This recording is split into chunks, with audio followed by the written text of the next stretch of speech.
Bharat Ratna doctor Bhimrao Ambedkar को कोटि कोटि नमन। ये कार्यक्रम डॉक्टर भीमराव अंबेडकर के जीवन पर आधारित है, जहां भारत की जनता के प्रति उनके योगदानों को पूरी सजगता से चित्रित और रेखांकित करने का प्रयास है। कार्यक्रम में दिखाई गई घटनाएं लब्ध पुस्तकों से ली गई हैं। इस कार्यक्रम के जरिए चैनल की ओर से एक विश्वसनीय, सजग और सकारात्मक प्रयास है कि डॉक्टर बाबा साहेब भीमराव अंबेडकर के जीवन की संघर्ष यात्रा एवं गौरव गाथा पूरे आदर के साथ घर घर पहुंचे और उनके योगदानों से सभी संपूर्णता में परिचित और आह्लादित हों। नहीं, इसकी पढ़ाई के चक्कर में हम अपनी नौकरी दांव पर नहीं लगाएंगे। इस चक्कर में तो हमारी रोजी रोटी चली जाएगी। चलो भाइयों। हाँ, चलो। अरे आप समझने की कोशिश तो कीजिए। ये लाइट सिर्फ हमारे मोहल्ले में लगवाने की बात थोड़ी कर रहे हैं। आपके मोहल्ले में भी रोशनी रहेगी तो आपके बहुत सारे काम हो जाएंगे, आपके बच्चे पढ़ पाएंगे और आप सब भी देर रात तक उजाला में बैठ के बातें भी कर पाएंगे। और तो और हमारे मोहल्ले में रोशनी रहेगी तो हमारा मोहल्ला कितना सुंदर दिखेगा, जैसे बड़े लोगों का मोहल्ला दिखता है। हमारे मोहल्ले में रोशनी रहेगी तो चोरी चकारी भी कम होगी। हमारी रोजी रोटी सलामत रहेगी तो जैसे जीते आए हैं वैसे जी लेंगे। लेकिन ये धरना वरना देना उनका काम है जिनके पांव मजबूत है। हम छोटी जात के निर्बल लोग हैं, हम धरना क्या देंगे? हमें माफ करो, हम कुछ नहीं कर सकते। चलो भाई। अरे सुनने की कोशिश तो कीजिए। भीमराव,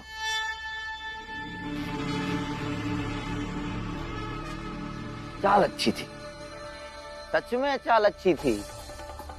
मतलब अपनी व्यक्तिगत समस्या के समाधान के लिए अपने जात के लोगों को इस्तेमाल करने की, अपनी लड़ाई बाकियों से लड़वाने की। लेकिन अफसोस, चाल सफल नहीं हुई। चाल नहीं थी, कोशिश थी। कोशिश इस बात की कि सब इकट्ठा हो जाए, एक हो जाए। और मुझे ये बात पता है कि मेरी लड़ाई कोई और नहीं लड़ेगा। हर एक को अपनी लड़ाई खुद लड़नी पड़ती है। लेकिन बात यह है, हम सबकी लड़ाई एक है, इसलिए हम अलग अलग रहकर भी लड़ेंगे तो वो आपको एक ही दिखाई देगा। तुम्हारी बकबक करने से मैं तालियां नहीं बजाने लगूंगा, चाहे चाल हो या कोशिश। लाइट तो नहीं लगी ना? और एक बात तुम जितनी जल्दी मान लो कि तुम जैसे लोगों की जिंदगी अंधेरे में गुजारने के लिए है, उतना अच्छा होगा तुम्हारे लिए और तुम्हारी जात के लोगों के लिए।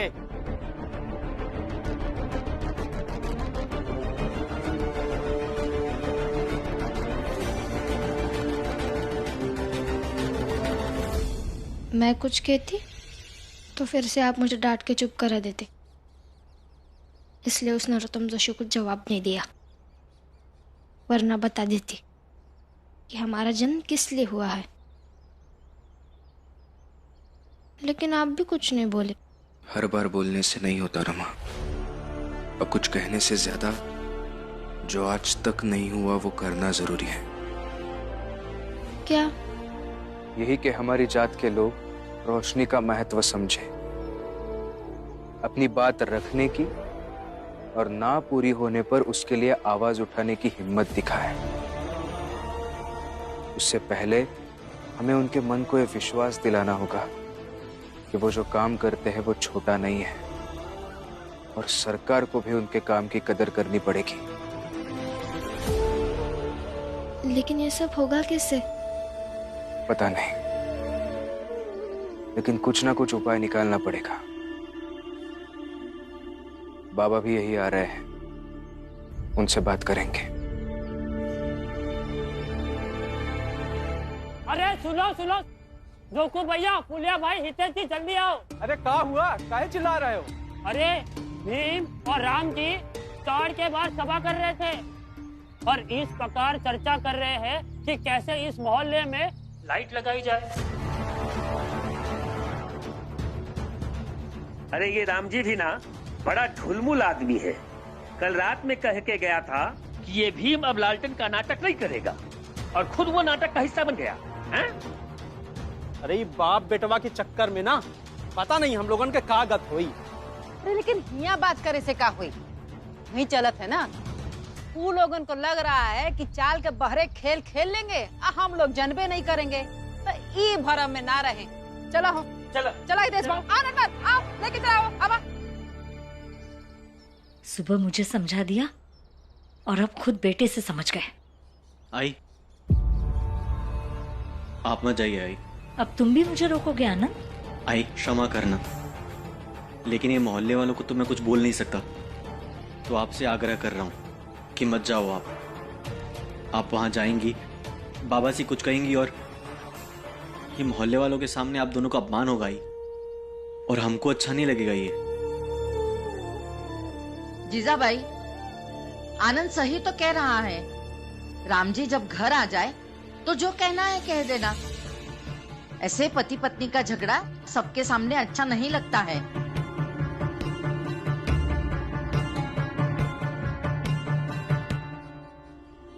बाबा वो अभी भी नहीं समझ रहे हैं, उन्हें नौकरी छूटने का डर लग रहा है।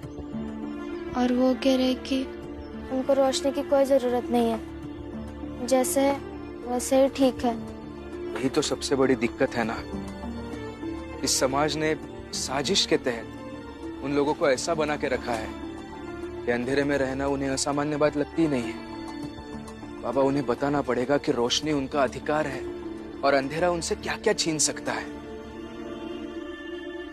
लेकिन कैसे बताए यही समझ नहीं आ रहा है। उस सरकारी कर्मचारी ने आपके सामने आपकी अर्जी फाड़ दी, आपको जलील किया, आपको बुरा लगा ना। वैसे ही अगर उनको बुरा लगेगा तो उन्हें समझ में आएगा कि आप कहना क्या चाहते हैं। लेकिन उन्हें एहसास कैसे होगा? नहीं चलेगा।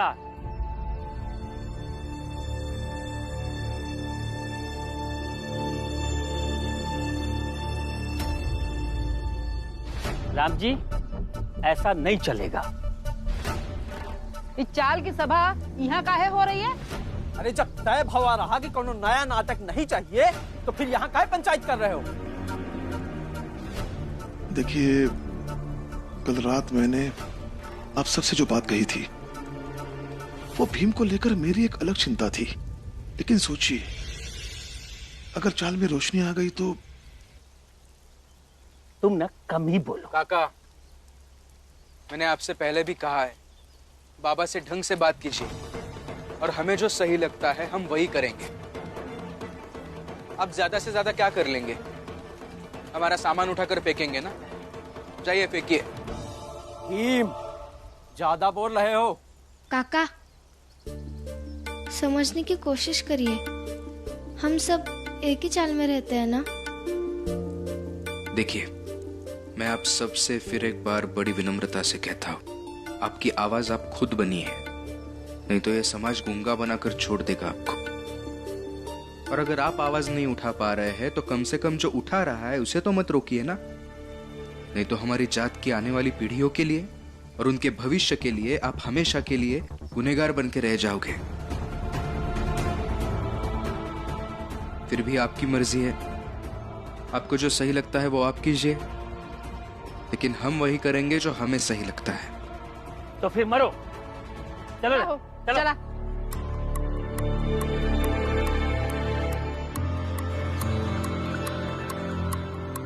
बाबा, आपको एक काम करना होगा। क्या काम करना होगा? आई, हर बार कोई आपको डांट के चुप करवा देता है, किसी को आपके गुस्से की कदर नहीं है। मैं तो कहती हूँ आई, जो हो रहा है उसे होने दीजिए। आपकी नाराजगी से किसी को फर्क नहीं पड़ता है सिवाय मेरे। आई, तो फिर आप क्यों अपना खून जलाती है? जो हो रहा है होने दो। ऐसे कैसे होने दो लक्ष्मी?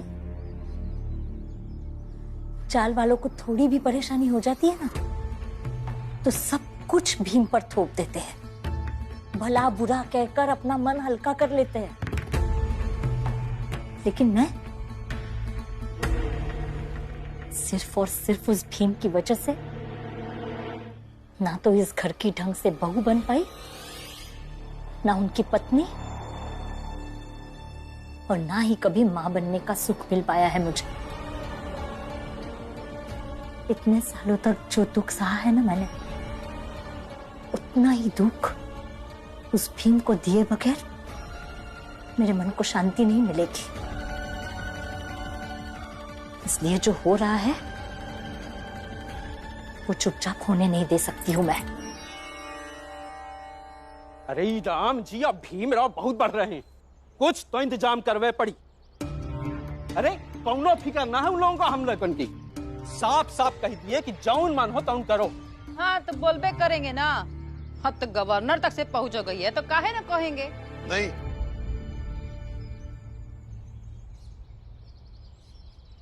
ये बार बार आप गवर्नर गवर्नर मत कहिए। आपको क्या लगता है कि गवर्नर बगल वाले पान की दुकान पर बैठे, वहां जब भी जाए मिल जाएंगे? देखिए, विश्वास रखिए, हमारी वजह से आपके साथ कुछ गलत नहीं होगा। चाहिए आप चल।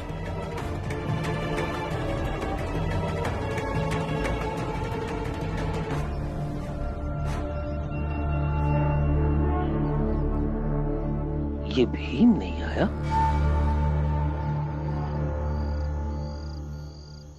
रमा, कल तक तुम जो करना चाहती हो वो कर लो, उसके बाद का मैं देख लूंगा। मुझे विश्वास है कि हमारी बात अगर वो अच्छे से समझ पाते हैं तो सब मिलकर हमारा साथ देंगे। क्या हुआ, समझ गई ना? हाँ। अच्छा, अब ये गोमती कहाँ रहती है? यही रहती है बंबई में। क्यों? कुछ नहीं। अच्छा, ऐसे ही पूछा। अब तो जो आपने चिट्ठी का जवाब भेजा था उस तक पहुंच गया होगा ना? पहुंच गया, और उसका वापस जवाब भी आ गया। कहाँ गया? ये लो। क्या कहा उसने?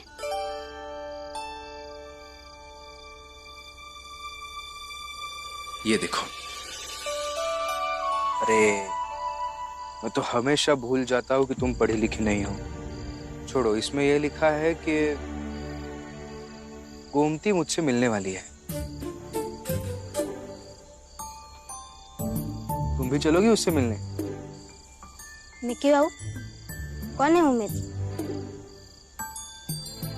वो लड़की है, कोई नदी नहीं नहाने जाओ। आपके लिए तो वो नदी, झरना, तालाब, समुंदर सब होगी ना। अब जाइए, शौक से जाइए। नहीं रमा, ऐसी बात नहीं है। मैंने सिर्फ इसलिए पूछा कि तुम हमेशा उसके बारे में सवाल पूछती रहती हो, तो सोचा कि पर मिल ही लो ना। और वैसे भी कल दोपहर को हम उसी बगीचे में मिलने वाले हैं जहां मैं और केलुस्कर गुरुजी मिलके पढ़ाई करते हैं। मतलब इसलिए बता के रखता हूँ कि अगर मिलने का मन होगा तो वैसे आ सकती हो। मुझे नहीं आना, आप ही जाइए। क्यों नहीं रमा?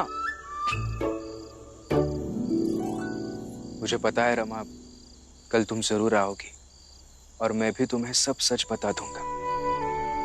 फिर कल ही मैं तुम्हें केलुस्कर गुरुजी के पास लेके जाऊंगा और उन्हीं से वो चिट्ठी भी पढ़वाऊंगा, ताकि तुम खुद समझ जाओगी मेरे जीवन में ऐसी कोई गोमती है ही नहीं। ये सब सिर्फ इसलिए किया था कि अगर तुम पढ़ी लिखी होती तो उस चिट्ठी को पढ़ पाती और ना तो मुझ पर शक करती और ना ही खुद परेशान हो जाती।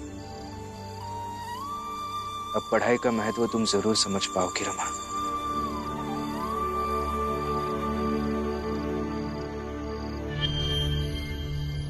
अच्छा,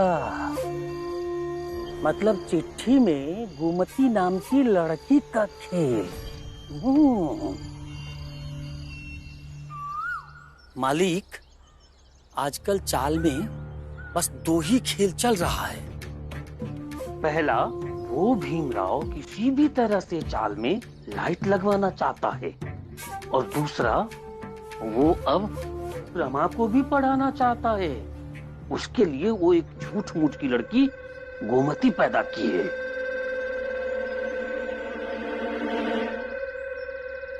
क्या करेंगे मालिक? अब जो करना है वो हम करेंगे। कामचोर, एक काम दिया था ना, रमा की दुकान में आग लगाने का, वो भी नहीं हुआ। मालिक ऐसा नहीं है, मैं भूल गया। मौका मिलेगा तो जरूर आग लगा दूंगा। हाँ तो जा जा, पहले मौका ढूंढ।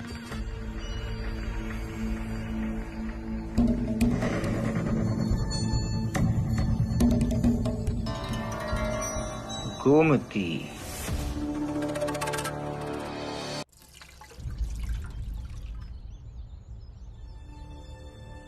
सर कुछ काम है आपसे। तुम फिर से आ गए? अब क्या लाए हो?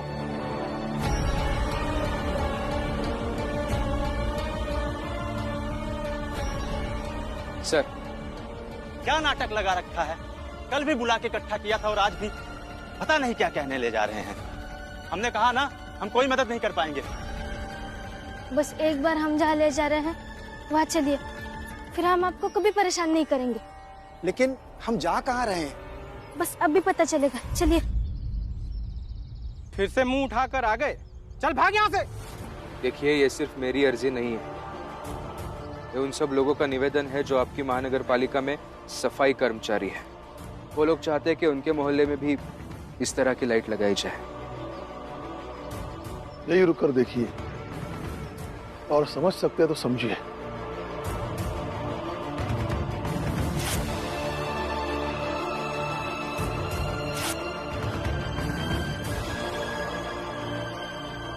ये टुकड़े उठाकर उन सबके हाथों में जाकर दे देना और उनसे जाकर कह दो कि लाइट लगाने की उनकी अंतिम उम्मीद खत्म हो गई, टुकड़े टुकड़े हो गई। देखिए सर, ऐसा मत कीजिए। आप ही के तो कर्मचारी हैं सब। आपके बड़े ऑफिसर से एक बार बात करके तो देखिए। उनके मोहल्ले में लाइट लगेगी तो उन्हें भी थोड़ी सी रोशनी मिल पाएगी। अरे क्या करेंगे थोड़ी सी रोशनी लेकर? सब जानता हूँ, अच्छी तरह से जानता हूँ छोटी जाति के लोगों को, उनके मोहल्ले को। उनकी जिंदगी अंधेरे में ही ठीक है, अंधेरे में ही चलती है उनकी जिंदगी। अच्छा, ऐसा क्या जानते हैं आप? यही कि चोरी चकारी से चलती है उनकी जिंदगी। बच्चे दिन भर नशे में पड़े रहते हैं और औरतें जो पैसों के लिए करती हैं उनके लिए तो अंधेरा ही सही है। नाकर जी,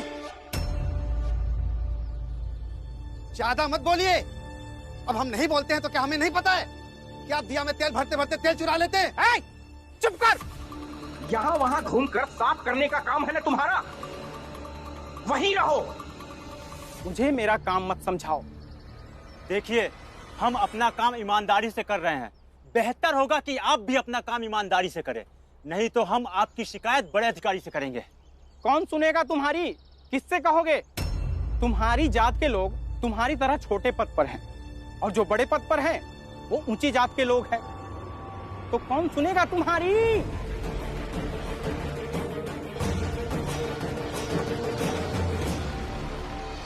सुनेंगे। अगर ये लोग ठान लेते हैं कि इन्हें इनकी बात सुनानी है तो वो सुनेंगे भी और जो काम है वो करेंगे भी। तो सुनाओ ना, हम भी देखेंगे इनकी औकात। थोड़ी औकात इन्हें भी समझ में आनी चाहिए। न पढ़ने आता है न ढंग से बात करने का शऊर। जाकर बात कहेंगे। जाओ यहां से और मुझे अपना काम करने दो।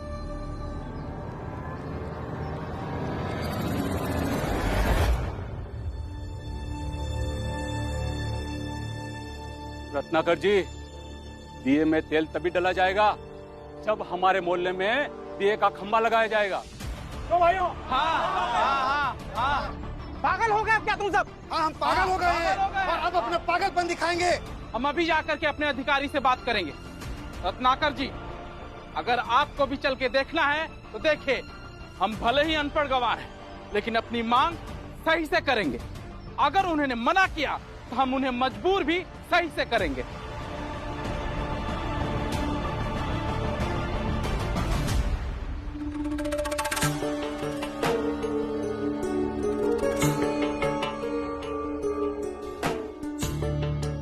चांदनी, आज से तुम्हारा नाम गोमती।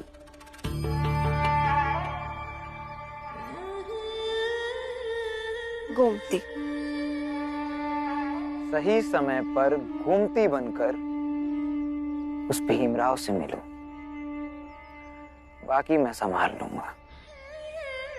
ठीक है। अब तुम जाओ और भीम और रमा के रिश्ते को खुद मैं संभालूं।